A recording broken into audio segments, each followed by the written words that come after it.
Accounts classes में आप सभी का स्वागत है। अगर आपने अभी तक इस चैनल को सब्सक्राइब नहीं किया है तो प्लीज़ सब्सक्राइब कर लीजिएगा। Today's topic is voucher, discount and other also. First is voucher. A voucher is a document. Voucher क्या है?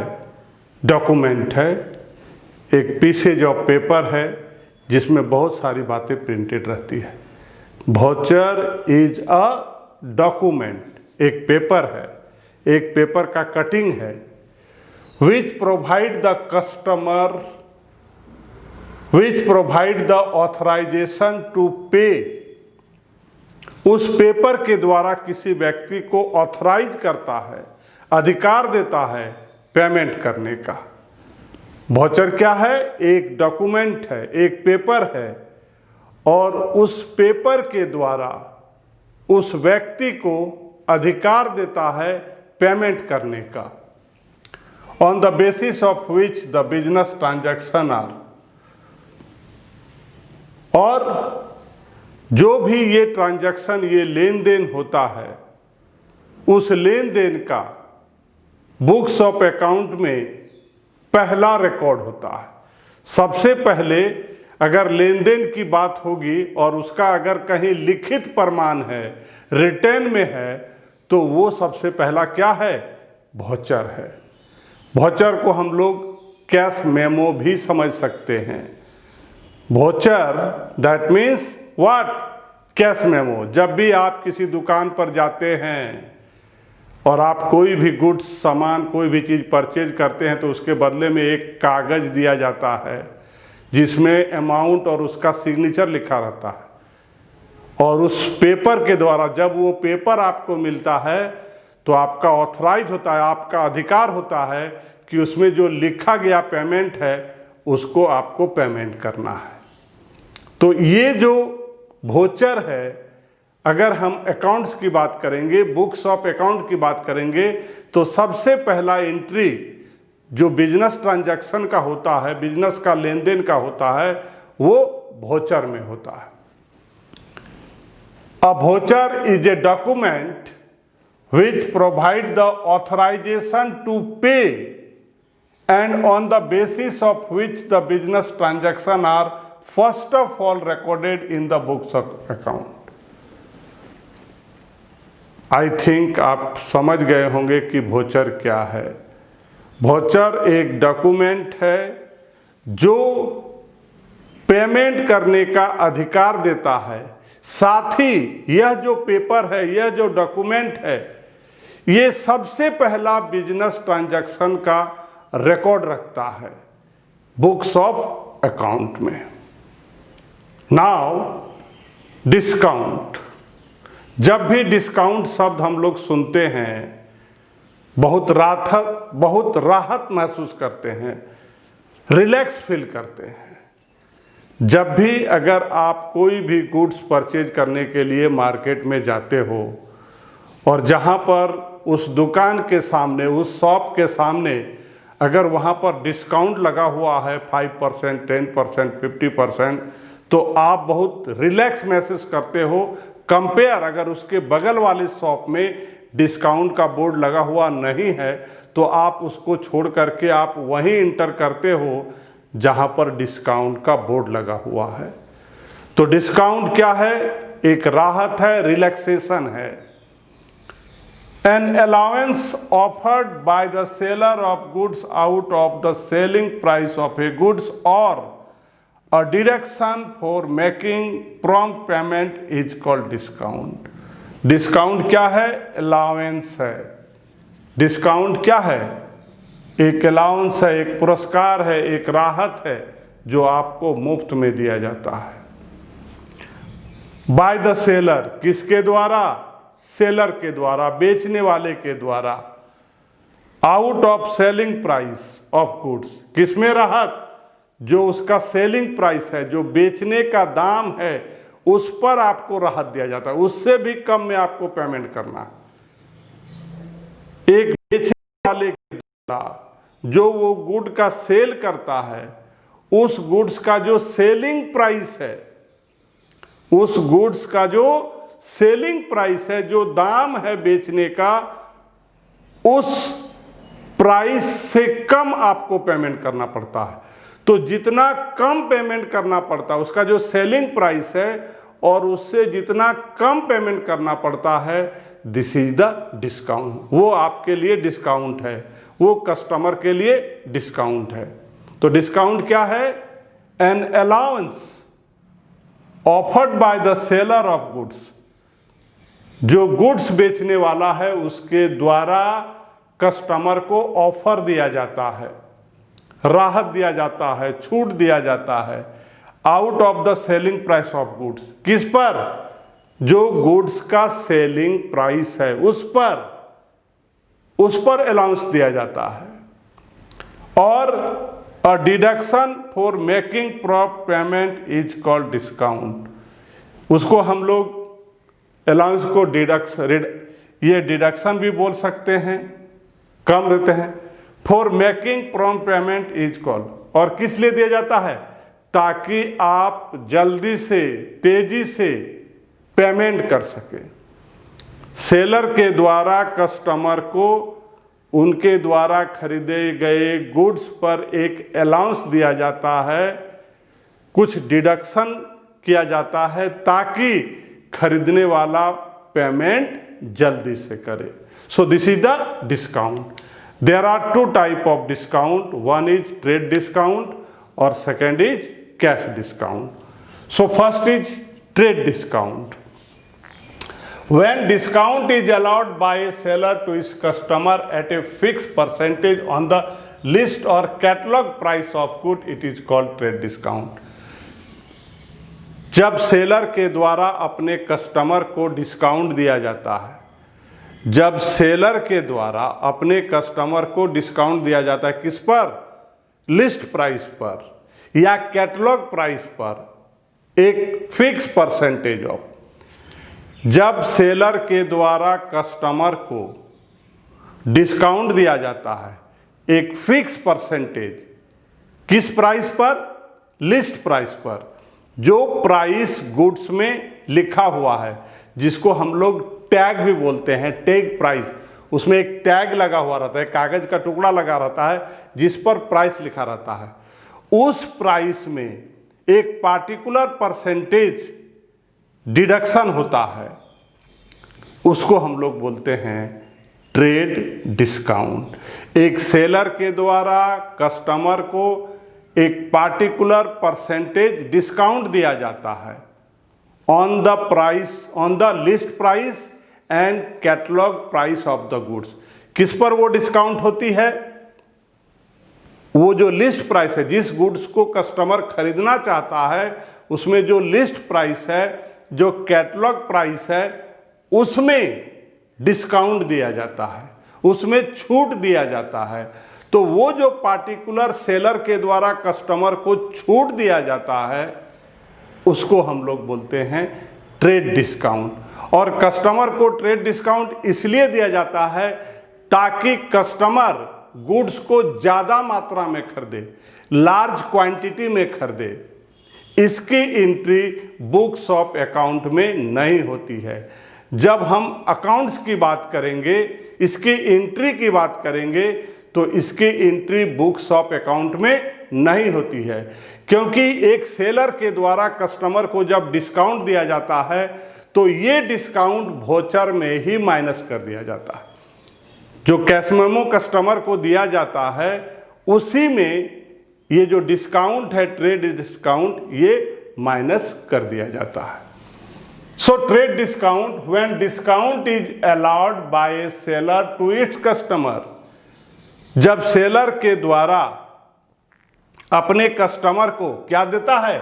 डिस्काउंट देता है। कितना? At a fix percentage, at a fix percentage on the list और catalogue price of goods. जब seller के द्वारा customer को डिस्काउंट दिया जाता है, कितना?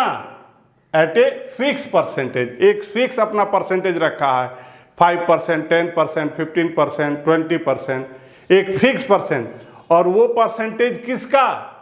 ऑन द लिस्ट और कैटलॉग प्राइस ऑफ गुड्स। जो गुड्स का लिस्ट प्राइस है, कैटलॉग प्राइस है, उसका एक फिक्स परसेंट डिस्काउंट दिया जाता है कस्टमर को, उसको हम लोग बोलते हैं trade discount. It is not recorded in the books of account as it is deducted in the invoice itself from the gross value of goods. इसकी एंट्री बुक्स ऑफ अकाउंट में नहीं होती है। इसका डिडक्शन जो कस्टमर को invoice दिया जाता है उसी में दिखा दिया जाता है, itself from the gross value of goods. Next is cash discount. When discount is allowed to the customer for making prompt payment, it is called cash discount. जब सेलर के द्वारा कस्टमर को डिस्काउंट दिया जाता है, और ये डिस्काउंट इसलिए दिया जाता है ताकि कस्टमर जितना जल्दी हो सके उसका पेमेंट कर दे, तो ऐसे डिस्काउंट को हम लोग बोलते हैं कैश डिस्काउंट। इसकी एंट्री बुक्स ऑफ अकाउंट में होती है। When discount is allowed to the customer for making prompt payment, prompt payment मतलब पेमेंट तेजी से जल्दी से करे, इसलिए डिस्काउंट। ऐसा डिस्काउंट जो एक सेलर के द्वारा कस्टमर को दिया जाता है, कब?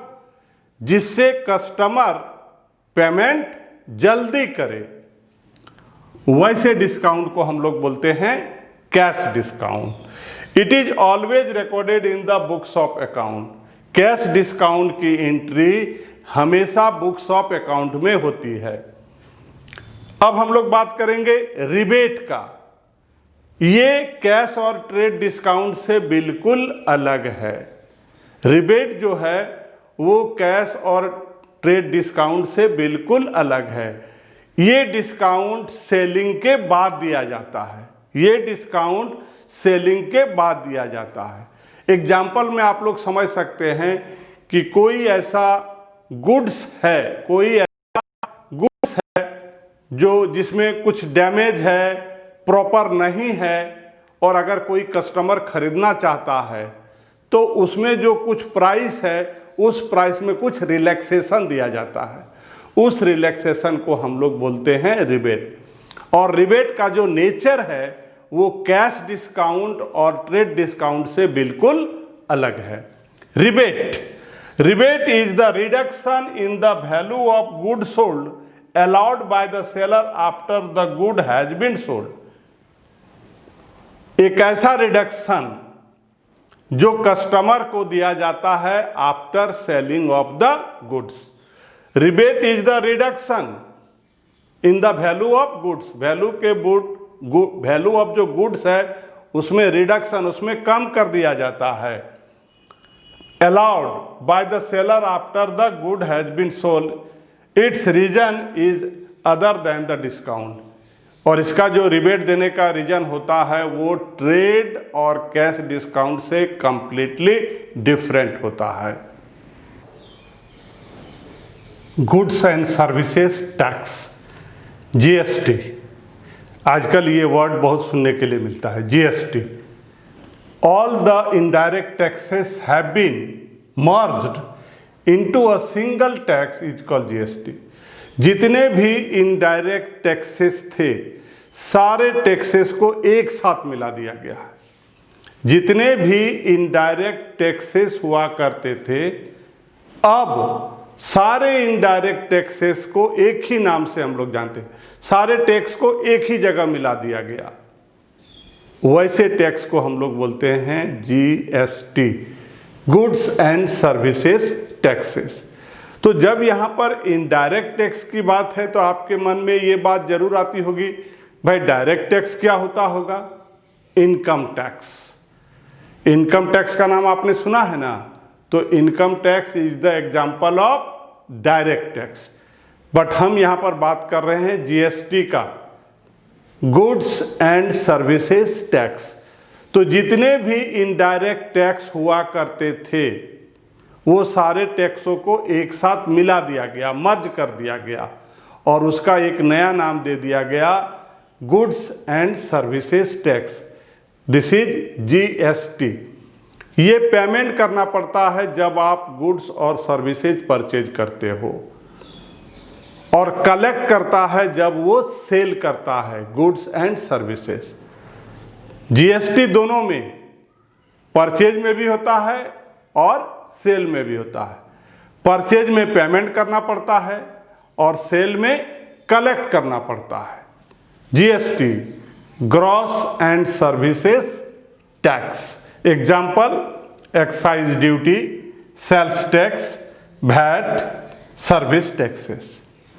अब हम लोग बात करेंगे एंट्री के बारे में। जब आप अकाउंटेंसी पढ़ेंगे, जब आप कॉमर्स के स्टूडेंट हो गए हैं, तो ये एंट्री बार बार होगा, एंट्री हुआ कि नहीं, एंट्री हुआ कि नहीं। एंट्री का मतलब साफ है कि बुक्स ऑफ अकाउंट में लिखना। जब भी आपके बिजनेस में कोई ट्रांजैक्शन होता है, जब भी आपके बिजनेस में कोई भी ट्रांजैक्शन होगा, कोई भी लेन देन होगा, या किसी तरह की इंसिडेंट होगी, इवेंट होगा, इवेंट में जैसे आग लग जाना गोडाउन में, कहने का मतलब है कि जब भी आपके बिजनेस में किसी तरह का ट्रांजैक्शन होगा या किसी तरह का इवेंट होगा, तो उसको जो आप किसी बुक्स ऑफ किसी एक जगह पर जो लिखते हैं, उसको जो आप कहीं लिखते हैं, ये जो लिखते हैं, this is the entry. When a transaction or event is recorded in the books of account is called entry। जब आप बिजनेस के ट्रांजैक्शन को, इवेंट को रिकॉर्ड करते हैं, लिखते हैं, कहाँ? बुक्स ऑफ अकाउंट में, तो ये जो आप रिकॉर्ड करते हैं, इसको कहा जाता है entry.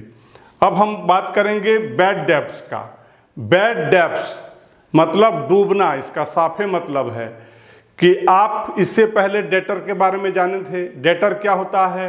Person whom sales goods on. आपने किसी को उधार में माल बेचा, आपने किसी को सेल किया गुड्स ऑन क्रेडिट, और एंड ऑफ द ईयर जो आपका अकाउंटिंग ईयर है, that means up to 31 March till he is unable to made payment, उसने पेमेंट नहीं किया। So this amount is known as bad debts. So bad debts is the amount, bad debts क्या है? एक amount है that become irrecoverable from debtor, जो debtor से पाना संभव नहीं है। This amount is called bad debts. Next is insolvent.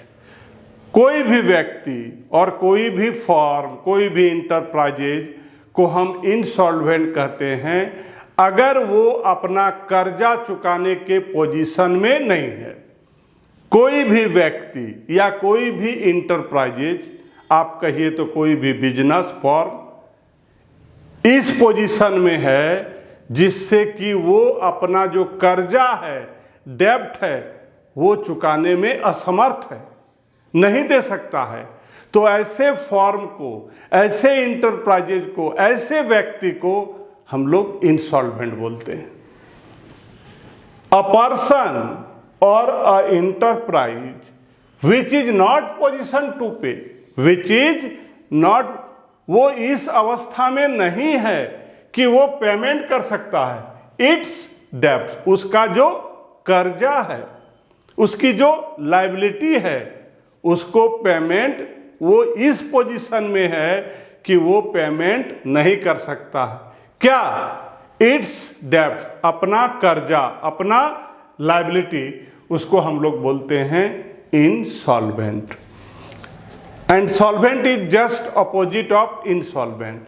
वहां पर पोजीशन में नहीं था, और यहां पर क्या है? जब भी कोई व्यक्ति, कोई फर्म, कोई इंटरप्राइजेज इस पोजीशन में है जिससे वो अपना कर्जा चुका सकता है, दे सकता है, तो ऐसे व्यक्ति को, ऐसे फर्म को, ऐसे बिजनेस को, ऐसे इंटरप्राइजेज को हम लोग सॉल्वेंट कहते हैं। एंटिटी, ये सब बार बार आएगा, ENTITY, एंटिटी, एक ऐसा इकोनॉमिक यूनिट जो इनकम जनरेट करने के लिए गुड्स और सर्विसेज का सेल करता है, ट्रांजैक्शन करता है। एक ऐसा economic unit, that means what, कोई बिजनेस है, कोई फर्म है, कोई व्यक्ति है, तो ये क्या है, ये सबको हम लोग बोलते हैं एंटिटी। एंटिटी का मतलब इकोनॉमिक यूनिट। इकोनॉमिक यूनिट की जब भी बात होगी तो वो काम सिर्फ और सिर्फ किसके लिए करेगा, पैसा के लिए करेगा, लाभ कमाने के लिए करेगा। जब भी इकोनॉमिक एक्टिविटी की बात होगी, दैट मीन्स यहाँ पर अर्निंग मनी की बात करेंगे, मनी, वो पैसा के लिए काम करेगा। तो वैसे फॉर्म, वैसे ऑर्गेनाइजेशन, वैसे व्यक्ति को हम एंटिटी कहते हैं जो पैसा कमाने के लिए गुड्स और सर्विसेज, गुड्स को सेल करता है और सर्विस को प्रोवाइड करता है। An economic unit which is formed for earning income, इसका निर्माण किस लिए हुआ है, बेनिफिट के लिए, इनकम जनरेट करने के लिए। But how, by providing service and selling goods. एक ऐसा इकोनॉमिक यूनिट जिसका निर्माण लाभ कमाने के लिए हुआ है, किसके द्वारा, प्रोवाइडिंग सर्विस देकर, लोगों को सर्विस दे करके, या sale of goods, that is called entity. Entity, business entity, मतलब कोई भी बिजनेसमैन, कोई भी फॉर्म, कोई भी enterprises, these are the entity. And last, investment. जब आप अमाउंट को शेयर में, जब आप अपने अमाउंट को क्या करते हैं, आपके पास जो भी सरप्लस फंड है, जो भी आपके पास पैसा है, उस पैसा को आप कहाँ पर यूज करते हैं, शेयर परचेज करते हैं, डिबेंचर परचेज करते हैं। क्यों? क्योंकि उसका जो रिटर्न है वो बेस्ट होना चाहिए। आपके पास जो भी सरप्लस मनी है, आप उस मनी को क्या करते हो, कहीं पर यूज करते हो। That means you have purchase the share, purchase the debenture, for what, वो जो आपके पास ऑलरेडी पैसा था, उसका जो रिटर्न है उससे ज़्यादा, उस रिटर्न को पाने के लिए आप उस पैसे का यूज करते हैं। This is investment. Investment refers to deployment of fund in the share और debenture of a companies with the intention, आपका इंटेंशन क्या है, ऑफ अर्निंग ए रिटर्न। आपका जो इंटेंशन है अर्निंग रिटर्न का, लाभ कमाने का, उसके चलते आप क्या करते हैं, डिप्लॉयमेंट करते हैं अपने फंड का। So this is the investment. Dear student, अगर आपको मेरी वीडियो अच्छी लगती है तो हमारे वीडियो को लाइक कीजिए, शेयर कीजिए। Thank you.